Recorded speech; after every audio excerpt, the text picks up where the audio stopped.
মিরসরাইতে আমরা প্রায় 850 একর জমিকে আজকে থেকে ইয়ারমার্ক করছি, ডিফেন্স ইন্ডাস্ট্রিয়াল জোন হিসেবে এখন থেকে ইয়ারমার্ক হবে।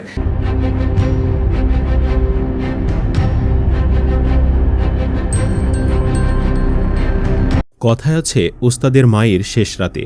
ক্ষমতার একেবারে শেষ প্রান্তে এসে প্রফেসর ইউনূসের ভারতকে দেওয়া এই লাথিটা সত্যি সেরা ছিল। মানে হাসিনার করা চুক্তি চট্টগ্রামের মিরসরাইয়ে ভারতীয় অর্থনৈতিক অঞ্চলের জায়গায় ফাইনালি প্রতিরক্ষা শিল্প পার্ক তৈরি করবে বাংলাদেশ।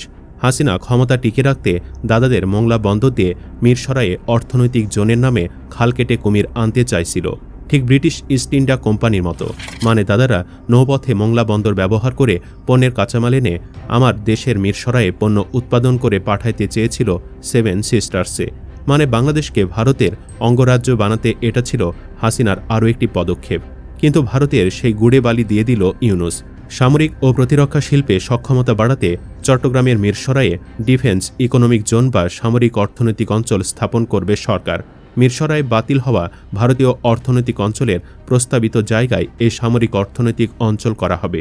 সোমবার বাংলাদেশ অর্থনৈতিক অঞ্চল কর্তৃপক্ষের গভর্নিং বোর্ডের সভায় এ বিষয়ে নীতিগত সিদ্ধান্ত নেওয়া হয়। সভায় সভাপতিত্ব করেন অন্তর্বর্তী সরকারের প্রধান উপদেষ্টা অধ্যাপক মোহাম্মদ ইউনূস। পরে বিকেলে রাজধানীর বেইলি রোডের ফরেন সার্ভিস একাডেমিতে আয়োজিত এক সংবাদ সম্মেলনে এসব তথ্য জানান বেজার নির্বাহী চেয়ারম্যান আশিক চৌধুরী। বর্তমানে ভারত থেকে সেভেন সিস্টার্সে যে কোনো পণ্য নিতে যে খরচ হয় তার মাত্র অর্ধেক খরচ হতো যদি ভারত মিরসরাইকে ইউজ করতে পারত। শুধু তাই না, দাদাদের শর্ত ছিল 850 একর জমি প্রকল্পের কাজ পাবে শুধু ভারতীয় ঠিকাদাররা।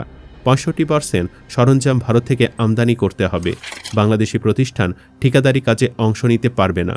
মানে ভূমি আমার, দেশ আমার, বন্দর আমার, সবই আমার, শুধু ক্ষমতা তাদের, লোক তাদের, শুধু বিনিময়ে বাংলাদেশ পাইত জাস্ট কিছু টাকা। আন্তর্জাতিক সম্পর্ক বিশ্লেষকদের মতে হাসিনার এই চুক্তি ছিল দেশ বিক্রির শামিল এবং সার্বভৌমত্বের ওপর বিশাল আঘাত। দেশবিরোধী এই চুক্তি বাতিল হবার পর সংবাদ সম্মেলনে আশিক চৌধুরী বলেন, সামরিক শিল্পে অস্ত্র ও অন্যান্য উপকরণ উৎপাদন নিয়ে অনেকদিন ধরে আলোচনা চলছে। এগুলোর বৈশ্বিক চাহিদা রয়েছে। বাংলাদেশের নিজেদেরও কিছু সক্ষমতা থাকা জরুরি। এ নিয়ে সশস্ত্র বাহিনী বিভাগ, প্রতিরক্ষা মন্ত্রণালয় ও প্রধান উপদেষ্টার কার্যালয় মিলে কাজ করছিল। অবশেষে আজ এই প্রস্তাবটি বেজার গভর্নিং বোর্ডে নীতিগত অনুমোদন করা হয়।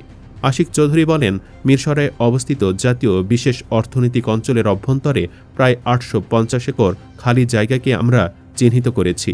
জায়গাটি গত বছরের জুন মাস পর্যন্ত ভারতীয় অর্থনৈতিক অঞ্চল হিসাবে প্রস্তাবিত ছিল, যা পরে বাতিল হয়ে গেছে।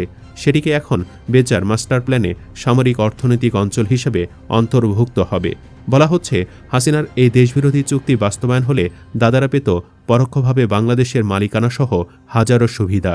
একসময় দেখতেন সিস্টেমে বাংলাদেশের মিরসরাই দাদাদের অঙ্গরাজ্যে রূপান্তর করে ফেলত। নিরাপত্তার ঝুঁকি এই সেই কাহিনী বানিয়ে সিস্টেমে পুরো এলাকা তাদের নিয়ন্ত্রণে নিত। এক পর্যায়ে ঝুঁকিতে পড়ত গোটা দেশ। সামরিক অর্থনৈতিক অঞ্চলে কী ধরনের পণ্য উৎপাদন হবে এবং কারা বিনিয়োগ করতে পারে এমন তথ্য জানতে চান সাংবাদিকেরা। জবাবে আশিক চৌধুরী বলেন, বাংলাদেশের সঙ্গে সৌহার্দ্যপূর্ণ সম্পর্ক রয়েছে এমন একাধিক দেশের সঙ্গে এ বিষয়ে আলোচনা চলছে। সামরিক কী কী উপকরণ তৈরি হবে সেটি এই মুহূর্তে বলা যাচ্ছে না। চাহিদার আলোকে সেটি নির্ধারণ হবে। এদিকে বলা হচ্ছে, ভারতের সাথে এই চুক্তি বাস্তবায়ন হলে ফেনীর যে চিকেন নেক, সেখান থেকে কৌশলে পুরো চট্টগ্রামকে ভারত আলাদা করে দিলেও অবাক হওয়ার মতো কিছু ছিল না। সোজা কথা, ব্রিটিশ ইস্ট ইন্ডিয়ার কোম্পানির কায়দায় বাংলাদেশ নিয়ন্ত্রণে নিতে চেয়েছিল মোদির সরকার। খাজনা তুলত হাসিনা আর লাভ নিত দাদারা। বাংলাদেশের মার্কেট ভারতীয় পণ্যে ছেয়ে যেত। স্থানীয় শিল্প প্রতিষ্ঠানগুলো মারা খেত। দেশের ব্যবসায়ীদের মারা দিত। বিনা শুল্কে ব্যবসা বাণিজ্য করে যেত ভারত, যেটা বাংলাদেশ টের পেত আরও 15 থেকে 20 বছর পর। আপনারা জেনে অবাক হবেন, মিরসরাইয়ে ভারতের অর্থনৈতিক অঞ্চলের কাজ চলমান ছিল। সব কয়টা চোর 5 আগস্টের পর পালিয়ে গেছে। চিন্তা করেন তাদের মনে কতটা ভয় আর ধান্দাবাজি চিন্তা থাকলে এমনটা করতে পারে। শুধু তাই না, বিডার চেয়ারম্যান আশিক ভাই এ বিষয়ে দাদাদের কয়েকটা চিঠি দিয়েছে, কিন্তু তারা 14 মাসেও কোনো রেসপন্স করেনি। তবে ইন্টারিম সরকারকে সাধুবাদ জানাতেই হয় মাতৃভূমির সার্বভৌমত্ব রক্ষা আর জাতীয় নিরাপত্তার স্বার্থে এমন কার্যকরী পদক্ষেপ নিয়ে যাওয়ার জন্য। এসব ঐতিহাসিক সিদ্ধান্তের জন্য বাংলাদেশের মানুষ চিরদিন আপনাদের মনে রাখবেই। ফেসবুকে আজাদ নামে একজন লিখেছেন, আর যাই হোক, দাদাদের আধিপত্য সহ্য করা হবে না। আমরা কোনোভাবেই সহ্য করব না। এ প্রজন্ম সহ্য করবে না। আমাদের পবিত্র ভূমির 1 ইঞ্চি মাটিও কারো হাতে তুলে দিতে চায় না, কোনোভাবেই চাইব না। ইনকিলাব জিন্দাবাদ, বাংলাদেশ দীর্ঘজীবী হোক। এদিকে বেচার গভর্নিং বোর্ড সভায় দেশে ফ্রি ট্রেড জোন চালুর নীতিগত অনুমোদনও দেওয়া হয়েছে। বর্তমানে বাংলাদেশে ফ্রি ট্রেড জোনের কোনো কাঠামো নেই। ফ্রি ট্রেড জোন বলতে এমন একটি অঞ্চলকে বোঝায় যেখানে কাস্টমস শুল্ক ছাড়াই পণ্য সংরক্ষণ, উৎপাদন ও পুনঃরপ্তানির সুযোগ থাকবে এবং এটি কার্যত একটি ডিমড ওভারসিজ টেরিটরির মতো কাজ করবে। আশিক বলেন, এফটিজেড জোন স্থাপন করা গেলে আন্তর্জাতিক সরবরাহ শৃঙ্খলে বাংলাদেশের অবস্থান আরও শক্তিশালী হবে। এর জন্য প্রাথমিকভাবে চট্টগ্রামের আনোয়ারা এলাকায় প্রায় 600 থেকে 650 একর জমিতে একটি এফটিজেড স্থাপনের পরিকল্পনা নেওয়া হয়েছে। নীতিগত অনুমোদনের পর বিষয়টি চূড়ান্ত অনুমোদনের জন্য মন্ত্রিসভায় তোলা হবে। এই ট্রেড জোনের গুরুত্ব বোঝাতে উদাহরণ দিয়ে তিনি বলেন, বর্তমানে যুক্তরাষ্ট্র থেকে তুলা আনতে সময় বেশি লাগায় বাংলাদেশের পোশাক খাতে এর ব্যবহার সীমিত।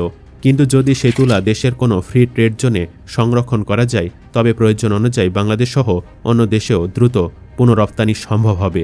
তিনি বলেন, বোর্ড সভায় বিশ্বের সফল উদাহরণ হিসেবে দুবাইয়ের জেবেল আলী ফ্রি জোনের কথা উল্লেখ করা হয়, যা একাই বছরে প্রায় $190 বিলিয়ন বাণিজ্য পরিচালনা করে এবং দুবাইয়ের জিডিপিতে প্রায় 36% অবদান রাখে। নীতি নির্ধারকদের প্রত্যাশা, বাংলাদেশের ফ্রি ট্রেড জোন ভবিষ্যতে বাণিজ্য ও অর্থনৈতিক কর্মকাণ্ডের কেন্দ্রবিন্দুতে পরিণত হবে।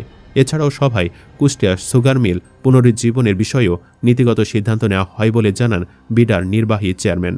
তিনি বলেন, দেশের অনেক চিনিকল দীর্ঘদিন ধরে লোকসানে থাকায় সেগুলোর কার্যকর ব্যবহার নিয়ে আলোচনা চলছে।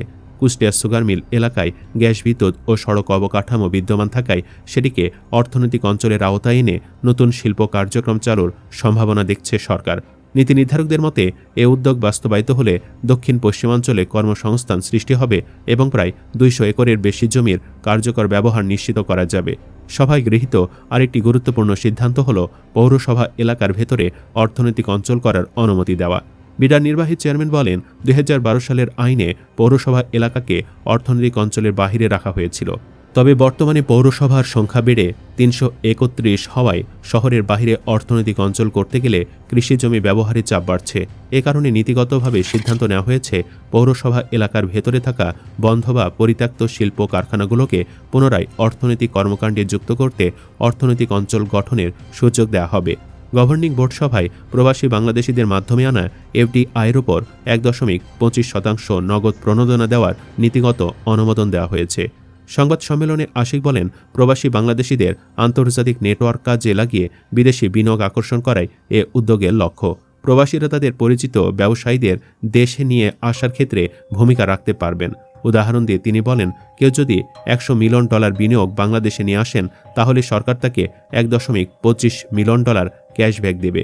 এটি রেমিটেন্সে দেওয়া নগদ প্রণোদনার মতোই একটি কাঠামোতে দেওয়া হবে। এজন্য দেশের বাহিরে চীন, কোরিয়া, জাপান সহ বিভিন্ন দেশের বিডার সাব অফিস করার বিষয়েও সিদ্ধান্ত হয়েছে বলে জানান আশিক। তিনি বলেন, এই অফিসগুলো সংশ্লিষ্ট দেশের মানুষ দ্বারাই পরিচালিত হবে। এটি অনেকটা এজেন্সির মতো। এফডিআই দিতে পারলে সরকার সেখান থেকে যে 1.25% প্রণোদনা দেবে তা দিয়ে এ পরিচালন ব্যয় মেটাতে হবে। এছাড়া বিডা, বেজা, বেবজা, হাইটেক পার্ক কর্তৃপক্ষ, পিপিপি কর্তৃপক্ষ ও বিসিক এই 6টি বিনিয়োগ উন্নয়ন সংস্থাকে ভবিষ্যতে একীভূত করার বিষয়ে নীতিগত সিদ্ধান্ত পুনর্ব্যক্ত করা হয়েছে সভায়। একীভূতকরণ প্রক্রিয়ার কাঠামো নির্ধারণে একটি স্বাধীন তৃতীয় পক্ষের পরামর্শক নিয়োগের সিদ্ধান্ত হয়েছে বলে জানান বিডার নির্বাহী চেয়ারম্যান। সুপ্রিয় দর্শক, ভারতকে হাসিনা দেওয়া জমি ছিনে নিয়ে ইউনূস সরকার কি উচিত কাজই করেছে? কমেন্ট বক্সে জানিয়ে দিন আপনার মতামত। ভিডিও ভালো লাগে লাইক দিন এবং চ্যানেলটি সাবস্ক্রাইব করুন। ধন্যবাদ।